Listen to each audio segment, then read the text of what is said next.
Peace be unto everybody. How you doing today? Hey, family. If you don't know, I'm Shantae. And I'm Shantae. Via. Yes. From beloveinc. We're going to go into our Bible scriptures for today.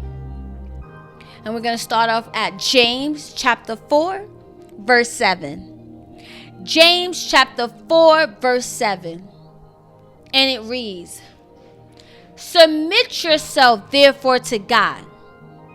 Resist the devil, and he will flee from you." Next Bible verse, Romans chapter 12, verse 1 through 2. Romans chapter 12, verse 1 through 2. And it reads, "I beseech you therefore, brethren, by the mercies of God, that you present your bodies a living sacrifice, holy, acceptable unto God, which is your reasonable service.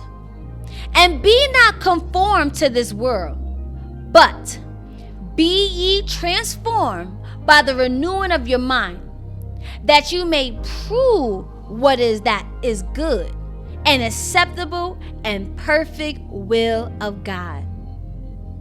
As well as James chapter 4, verse 10. James chapter 4, verse 10.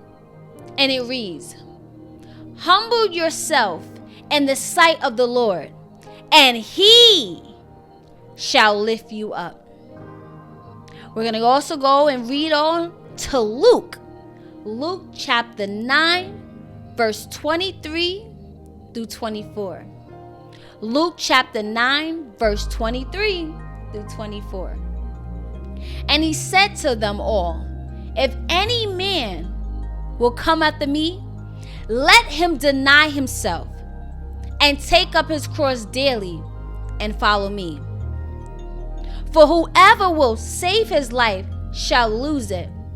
But whoever shall lose his life for my sake, the same shall save it." Galatians chapter 2, verse 20. And it reads, "I am crucified with Christ. Nevertheless I live, yet not I, but Christ liveth in me. And the life which I now live in the flesh, I live by the faith of the Son of God, who loved me and gave himself for me." Amen, amen, and amen. Hallelujah. Thank you, Jesus, for your precious, precious word.